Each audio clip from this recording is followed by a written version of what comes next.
السلام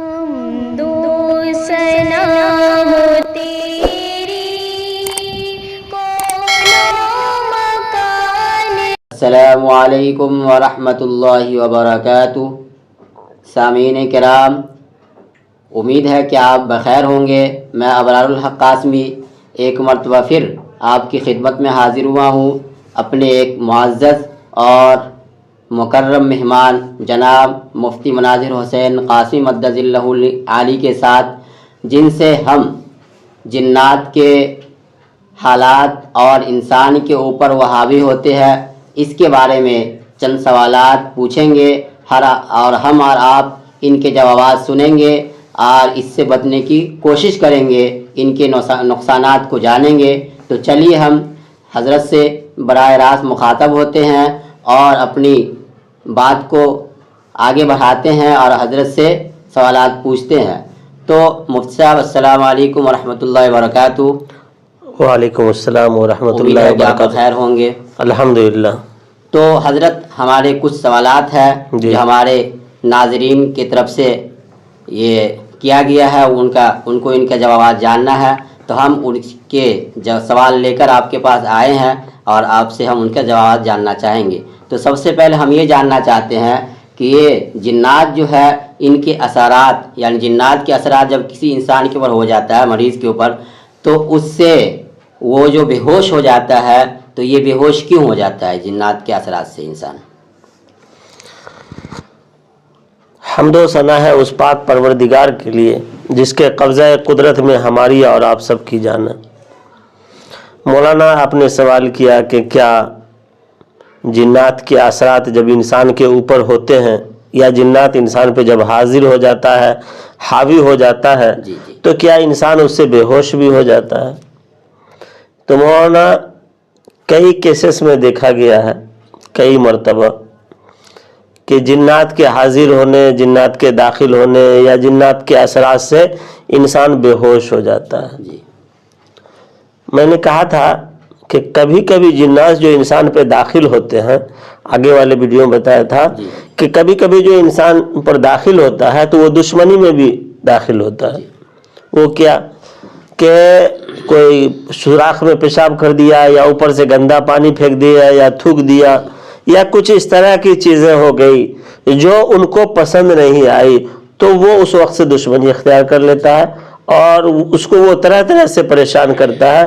آپ تو بے ہوش ہونے کی بات کرتے ہیں، یہاں تک کہ وہ ایسے دشمن ہوتے ہیں کہ جان لے کر کے بھی اپنا دم لیتے ہیں، بغیر جان لیے دم نہیں لیتے، تو اس سے بے ہوش بھی ہوتے ہیں اور جان کو بھی خطرہ پہنچاتے ہیں۔ جی ماشاءاللہ۔ تو حضرت آپ سے پھر میں ایک اور سوال کرنا چاہ رہا ہوں کہ وہ یہ ہے کہ کیا انسان کے اوپر جنات کے جب اثرات ہوتے تو اس سے انسان پاگل بھی ہو جاتے ہیں، اس سے مختلف طرح کی بہکی باتیں وغیرہ بھی کرتے ہیں؟ جی وہ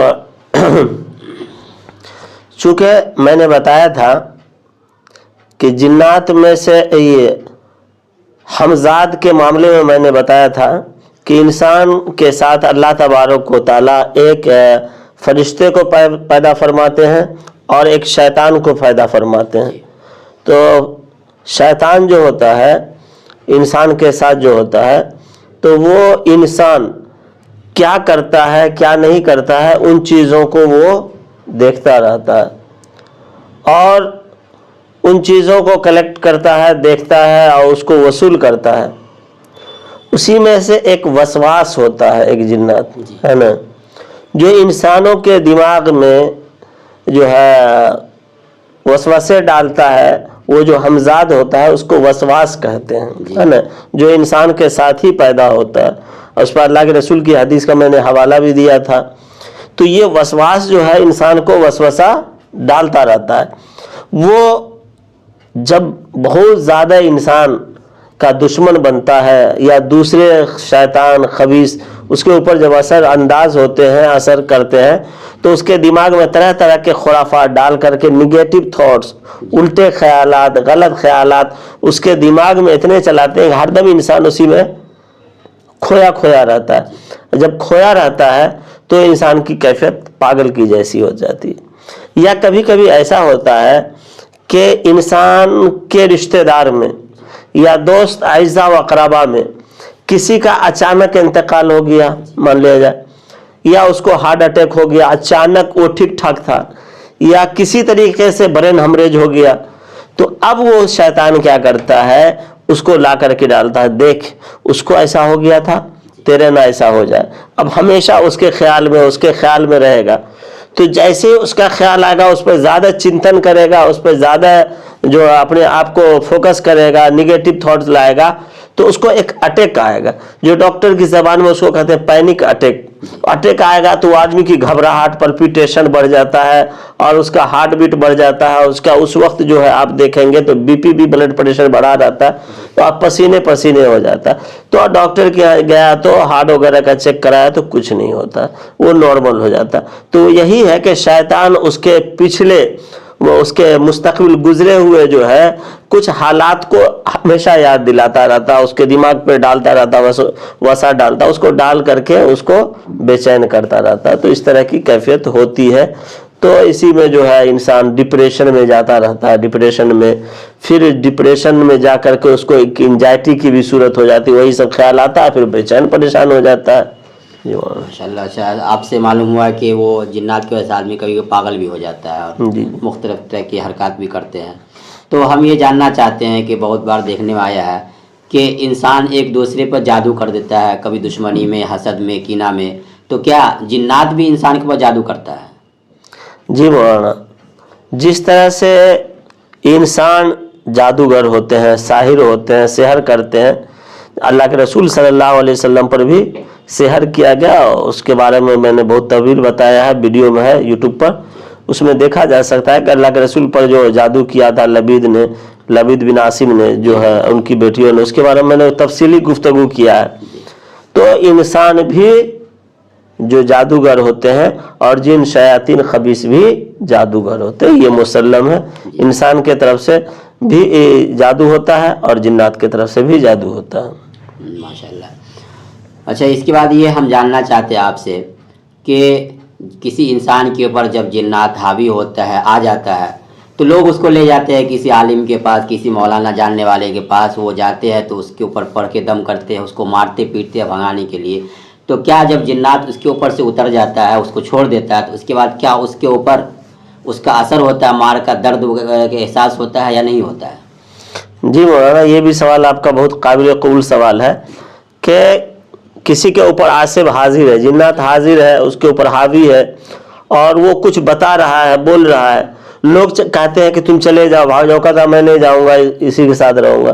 تو بسا اوقات کچھ عامل ایسے ہوتے ہیں، یا کچھ مولانا وغیرہ جن کے پاس لے جایا جاتا ہے، تو وہ کیا کرتے ہیں، ان کو مارتے ہیں۔ یہ بالکل مارنا پیٹنا غلط بات ہے، اور وہ ہٹ ہو جاتا ہے، اور وہ ضدی ہو جاتا ہے، ایک دم ہٹ دھرمی پہ اتر جاتا ہے کہ میں نہیں جاؤں گا۔ مار پیٹ، گالی گلوچ یہ بالکل نہیں کرنا چاہیے، قطر نہیں کرنا چاہیے، بالکل کہیں سے کوئی یہ طریقہ نہیں ہے۔ جو لوگ بھی مار پیٹ، گالی گلوچ کرتے ہیں، ان کے ساتھ ایسا نہیں ہے۔ اب آپ کا سوال ہے کہ اس وقت اگر مارا تو مارنے کا اثر بعد میں رہے گا یا نہیں؟ تو جس وقت مارا تو وہ عاصب یعنی جنات یا شیطان ہو، اس کو چوٹ تو لگے گی، لیکن اس کا داغ، اس کا اثر جو ہے اس کے جانے کے بعد، اثرات کے ختم ہونے کے بعد مریض کے جسم پر باقی رہتا ہے، تو اس لیے بھی نہیں مارنی چاہیے۔ ہاں، کبھی کبھی یہ بھی دیکھنے میں آتا ہے لوگوں کے درمیان میں، جب کسی کو گاؤں وغیرہ میں ہوتا ہے، دیہات میں جنات سوار ہو گیا تو کسی کے پاس لے گئے تو اس کے کان میں اذان دی جاتی ہے، قرآن کے کچھ کلمات پڑھ کے پھونکا جاتا ہے، تو اس سے کیا تکلیف ہوتی ہے؟ جی مولانا، عاصب جنات شیاطین کے رہنے حاوی ہونے کی علامتوں میں سے یہ ایک بڑی علامت ہے کہ جن کے اوپر بھی عاصبی اثرات ہوں، جناتی خبیث کے اثرات ہوں، یا جادو کے اثرات ہوں، یا نظر کے اثرات ہوں، یہ تمام اثرات میں جو ہے مریض کو جو ہے آذان کی آواز سے بے چینی محسوس ہوگی، قرآن کی آواز سے بے چینی محسوس ہوگی، تسبیح اذکار آپ اس کے سامنے کریں گے تو اسے ایک عجیب سا محسوس ہوگا۔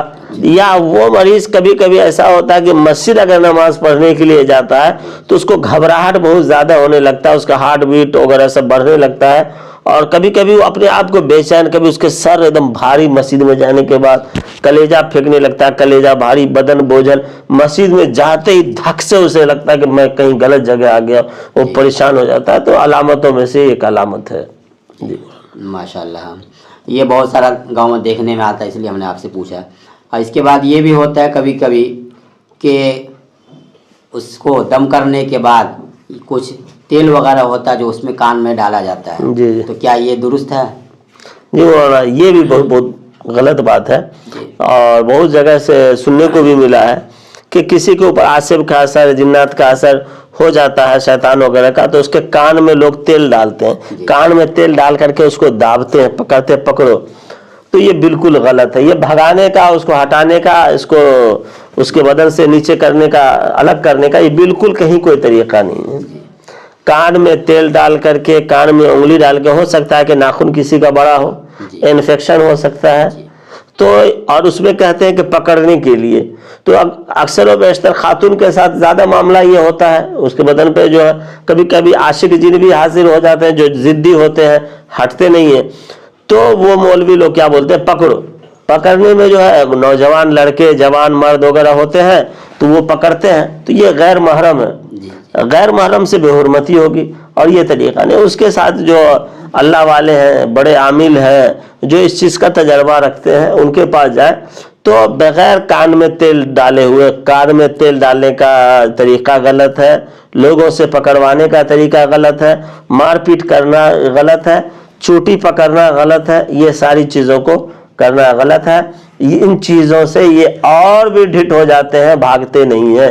ان کے بھگانے کا طریقہ ایک الگ ہے, جو کبھی میں بتاؤں گا کہ جناتوں کو بھگانے کا طریقہ, جناتوں کو چھوڑانے کا طریقہ, انسان کے جسم سے نکالنے کا طریقہ کیا ہے, جب اس طریقے کو میں بتاؤں گا تو انشاءاللہ ضرور اس پہ بات ہوگی. تو بہرحال ابھی اب ہم آپ سے یہ جاننا چاہتے ہیں کہ جب کسی کے اوپر جن حاوی ہو جاتا ہے, عاصب زدہ ہو جاتا ہے آدمی, اس کو پریشان کرتا ہے جنات, تو اس کو کسی عامل کے پاس لے جاتا ہے. گاؤں میں کوئی آدمی ہوتا ہے جاننے والے, پڑھے لکھے, ان کے پاس لے جایا جاتا ہے, تو وہ اس سے پوچھتا ہے کہ تم کون ہو, تم چھوڑ دو اس کو. تو وہ جو اس کے ریئیکٹ میں بتاتا ہے, جواب دیتا ہے کہ ہم فلاں ہیں, فلاں جگہ سے آئے ہیں, فلاں نے بھیجا ہے, کوئی جادوگر ہوتا ہے یا کوئی عامل وغیرہ ہوتا ہے. تو کیا یہ اس کی بات جو ہوتی ہے, وہ جو بولتا ہے, اس کو ماننا چاہیے یا نہیں ماننا چاہیے؟ جی مولانا, یہ بھی بہت سوال اہم ہے. یہ گاؤں دیہات وغیرہ میں اور بھی جگہ بہت ہوتا ہے, اس سے لڑائی جھگڑا بھی بہت ہے. جی, کسی کے بدن پہ آیا, کوئی پوچھتا ہے کہ کیوں تم اس کے بدن پہ آ گئے ہو, کیوں اس کو پریشان کر رہے ہو, تو وہ ڈائریکٹ جو اس کے بدن پہ ہوتا وہ کیا بولتا کہ مجھے کسی فلاں شخص نے بھیجا ہے, اور وہ شخص جو مریضہ کی چچی ہوتی ہے, یا خالہ ہوتی ہے, یا اس کی پڑوسی ہوتی ہے, یا کوئی رشتہ دار ہوتی ہے. اس طرح بہت سارا ہوتا ہے لڑائی. جی جی, تو اس طرح سے اس کا نام بول دیا. نام بولنے کے بعد اس کو لوگ شک کر لیتے ہیں کہ وہ جادوگر ہے, ڈائن ہے, اس طرح کے جملے کا لوگ استعمال کرتے. پھر لوگ اس سے متنفر ہونے لگتے, دور دور اس کے گھر کا کھان پان یہ وہ سب منع, اور اس معاشرے میں, اس خاندان میں, اس برادری, اس محلے میں اس کو لوگ مایوب نیچے نگاہ سے دیکھتے ہیں. تو اس کے لیے ہمارے سامنے یہ سمجھے کہ جو آپ کسی کے بدن پہ ہے اور وہ بول رہا ہے, یہ 100% صحیح نہیں بول رہا. اسی کے بات پہ یقین کر کے آپ کسی کے بارے میں برا گمان کر رہے ہیں, یہ بالکل غلط ہے. شیطان اگر سچ بولتا تو پھر شیطان ہی نہیں ہوتا. شیطان اگر سچ بولتا تو شیطان ہی نہیں ہوتا. اور ان چیزوں میں دماغ لگانے کی ضرورت بھی نہیں کہ کون بھیجا, کہاں سے بھیجا, کس نے بھیجا. یہ سب نہ پوچھنا ہے اور نہ اس پر یقین کرنا. جو لوگ اس پر یقین کرتے ہیں کہ فلاں نے ہی, اس نے نام اس کا بکا ہے, اس کا نام بکارا لیا ہے, اس کا نام بولا ہے, یہ بالکل غلط ہے. اس کا کوئی اعتبار نہیں ہے اس کے بولنے کا. اچھے عاملوں کے پاس لے جا. اور بسا اوقات ایک اور چیز مولانا میں بتاتا ہوں, اور ہمارے ناظرین بھی سن لیں کہ میرا تو یہ لگ بھگ 20 سال کا تجربہ ہے. اکثر و بیشتر خواتین کے بدن پہ جو یہ جنات وغیرہ جو آ کر کے بولتے ہیں, میرا تلخ تجربہ ہے کہ 80 سے 90% ڈھونگ ہوتا ہے. 80 سے 90% ڈھونگ ہوتا ہے عورتوں کے ساتھ. ہاں, 10 سے 20% یہ حقیقت ہوتا ہے. اور جو 10 سے 20% حقیقت ہے وہ کسی کا نام نہیں بولتے. تو کبھی کبھی ڈھونگ بھی ہوتے ہیں, اسی میں اچھے عامل نہیں ملتے ہیں اور اچھے اللہ والے نہیں ملتے جن کو اس چیزوں پر گرفت اور پکڑ ہے کیا ڈھونگ کیا ہے، اصلیت کیا ہے. اب وہ ڈھونگ ہے اس میں بھی بول رہے میں اس کو لے کے جاؤں گی، مجھے بھیجا ہے، میں ایسے کر دوں گا، میں ویسے کر دوں گا، جلا دوں گا، راکھ کر دوں گا. لوگ بات حقیقت سمجھ لیتے ہیں. اچھے عامل ہوتے جن کو اس پر اچھی گرفت ہے، وہ فوراً سمجھتے ہیں کہ حقیقت کیا ہے اور غلط کیا ہے، اور اس کے وہ فیصلہ کر دیتے ہیں. مختصر میں مولانا بول رہا ہوں کہ ان چیزوں پر یقین کرنا بالکل ہی جائز نہیں ہے اور غیر مناسب ہے کہ فلاں نے بھیجا چلانے بھیجا، بالکل غلط ہے. جی ماشاءاللہ، یہ ہم کو بھی آج پہلی بار پتہ چلا ہے، جی اس لیے کہ بہت ہی باریک سی بات ہے. تو حضرت ہم آپ سے اب یہ جاننا چاہتے ہیں کہ کبھی کبھی انسان جو ہوتا ہے، جیسے ہمارے یہاں گاؤں کے لوگ ہوتا ہے گاؤں کی بھاشا بولتے ہیں، لیکن کبھی ہوتا ہے کہ وہ کسی اور بھاشے میں بات کرنے لگتا ہے، مطلب عربی بولنے لگا، کبھی یہ کہ ہندی فریش بولنے لگا، اردو بولنے لگا، جو اس کو آتا نہیں عام طور پہ. تو کیا یہ اس طرح کے کیا یہ ہے؟ جی مولانا، یہ آپ بالکل درست فرما رہے ہیں کہ ایسا ہوتا ہے جی کہ بعض مرد ہو یا عورت ہو اس کے بدن پہ ہو تو وہ کسی بھی زبان میں جو ہے گفتگو. میرے ساتھ بھی ایک مرتبہ ہوا، ایک خاتون اسی جگہ سے، یہاں سے 5 کلومیٹر دور پہ ہے، وہاں سے خاتون آئیں اور وہ جاہل خاتون ہے، ایک دم بالکل جاہل خاتون ہے. تو میں نے اس کو بٹھایا، بیٹھانے کے بعد تو اس نے مجھ سے سلام کیا، میں نے بھی سلام کیا. میں نے کہا خیریت تو ہے؟ میں نے کہا الحمدللہ خیریت ہے. تو انہوں نے کہا کہ مجھ سے آپ مجھے آپ بھگا دیں گے. میں نے کہا میں بھگانے کے لیے نہیں بلایا ہوں، آپ میرے پاس آئے ہیں. تو بولے کہ آپ مجھے کچھ دم کریں گے. میں نے کہا کہ اگر آپ یوں ہی چلے جائیں گے تو دم کرنے کی تو کوئی ضرورت ہی نہیں ہے. تو بولے کہ نہیں، میں ایک دعا بتا دیتی ہوں اور وہ دعا آپ پڑھتے رہیں اور دم کریں تو ہم بھاگ جائیں. ٹھیک ہے. تو اس نے جو ہے تیسرا کلمہ بتایا تھا. تو تیسرا کلمہ اس کے تلفظ میں بتانے کا مطلب ہو سکتا ہے جاہل خاتون تھی، اس کو تیسرا کلمہ یاد رہا ہوگا، اس سے انکار نہیں، لیکن جاہل تھی. اس کے پڑھنے کا جو تلفظ تھا، جو انداز تھا، تو بالکل بیان ہی ایسے تھا کہ ایک کوئی حافظ یا عالم ہی پڑھ رہا ہے نا. وہ جاہل عورت کے پڑھنے کا طریقہ تھا ہی نہیں. سمجھ گئے؟ تو یہ میرا اپنا تجربہ ہے جو میں نے آپ سے شیئر کیا. تو آپ لینگویج کو بدل سکتے ہیں اور ہوتا ہے ایسا. بڑے عاملوں سے بھی میں نے سنا ہے اور میرا ایک تجربہ ہے. جی ماشاءاللہ. اچھا مجھ سے یہ بتائیے کہ جنات وغیرہ کی بہت ساری باتیں ہو گئی، تو جب یہ جنات ہوتا ہے، کسی کو حاوی ہو جاتا ہے، یا کسی طرح جادو ہے، نظر بد وغیرہ ہے، تو اس سے کیا کبھی کبھی بڑی بڑی بیماریاں بھی ہو سکتی ہیں، مثلا کینسر وغیرہ ہوتا ہے، یا اور بھی کئی بیماریاں ہیں جو اس سے ہو سکتی ہے کیا اس سے؟ جی مولانا، اللہ کے رسول صلی اللہ علیہ وسلم کی ایک حدیث ہے نا کہ جو نظر جو ہے اونٹ کو ہانڈی میں لے جاتا ہے اور انسان کو جو ہے موت کے منہ میں قبر تک لے جاتا ہے. تو یہ آسیب، سحر اور نظر یہ بڑی مہلک چیز ہے. یہ اس سے بالکل انکار نہیں کیا جا سکتا ہے کہ یہ بیماریاں بھی ہو سکتی، اور بالکل یہ اقرار بھی نہیں کیا جا سکتا ہے کہ جس کے اوپر آسیبی اثر ہو تو اسے کینسر بھی ہو جائے گا. اقرار بھی نہیں کیا جا سکتا اور انکار بھی نہیں کیا جا سکتا. ہو سکتا ہے ان چیزوں سے جو کینسر بھی، بڑی بیماریاں بھی ہو سکتی ہیں، اور ہو سکتا ہے کہ نہ بھی ہو. بسا اوقات آپ نے دیکھا ہوگا کہ فیور، معمولی بخار سے بھی انسان ایک گولی کھایا، 2 گولی کھایا، ٹھیک ہو گیا. بسا اوقات آپ نے سنا ہوگا بخار آیا، 2 دن کے بعد ہی انتقال ہو گیا، ہے نا. تو ایسا ہوتا ہے. تو بسا اوقات جو ہے یہ آسیب، نظر، سحر سے انسان بڑی بیماری میں بھی مبتلا ہو جاتا ہے، اور بسا اوقات نہیں بھی ہوتا. یہ دونوں چیزیں ہیں. بس اللہ تبارک و تعالیٰ سے حفاظت کی دعا کرتے رہنا چاہیے اور بچنے کی دعا کرنا چاہیے. اور ہمارے جو سامعین سن رہے ہیں، میں ان سے گزارش کروں گا کہ ہمیشہ پاک صاف رہیں، اللہ کو یاد کریں، وقت پہ سوئیں اور وقت پہ جاگیں. اور صبح میں جو لوگ تاخیر تک سوتے ہیں، شیطان ان کے کان میں اور منہ میں بھی پیشاب کرتا ہے، اس سے بھی بچنے کی کوشش کرتے رہیں. اور فجر کی نماز اور 5 نماز کی پابندی کریں، اور اللہ تبارک و تعالیٰ کی مقدس قرآن کی کتاب قرآن کی تلاوت کریں. اللہ ساری چیزوں سے بچائے گا. ماشاءاللہ ماشاءاللہ. اچھا چلیے مولوی صاحب، اب آپ سے ایک آخری سوال ہم یہ کرنا چاہ رہے ہیں کہ کبھی کبھی یہ ہوتا ہے کہ آدمی بہت زیادہ پریشان ہے، دیکھا گیا سر میں درد ہے، بدن میں درد ہے، بہت پریشانی ہے، ڈاکٹر کے پاس جاتا ہے، ڈاکٹر چیک اپ کر کہتا ہے کوئی نہیں ہے، رپورٹ میں سارا نارمل ہے، کوئی طرح کی بیماری نہیں ہے، نہ کوئی پریشانی نہ درد ہے. تو کیا اس طرح کے بھی ہوتا ہے؟ جی مولانا، کئی مرتبہ ایسا ہوتا ہے کہ انسان بہت سارے گھبراہٹ، بے چینی،